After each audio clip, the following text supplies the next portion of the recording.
Welcome to Infinito Edu service TG and AP. So private టీచర్స్కి రాబోయే రోజులలో update కాని వాళ్లకు చాలా ఇబ్బందికరమైన పరిస్థితులు, గడ్డు పరిస్థితులు ఉండే అవకాశం ఉంటుంది.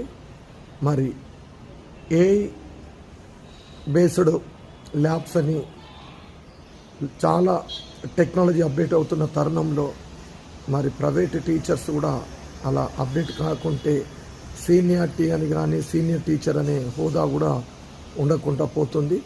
మరి చాలామంది ఈ అంశాన్ని గ్రహించి ఇక నుండి ఇమీడియట్ వాళ్ళు మార్కెట్లో అవైలబుల్ ఉన్న ప్లాట్ఫామ్లో ఏదైతే టీచింగ్ సాఫ్ట్లో ఉన్న కొత్త టూల్స్ను అప్డేట్ చేసుకొని ఉన్నప్పుడే మనము మార్కెట్లో మనుగడలో కానీ ముందడుగులో కానీ ఉంటామని ఇన్ఫినిటో హెచ్చరిస్తుంది.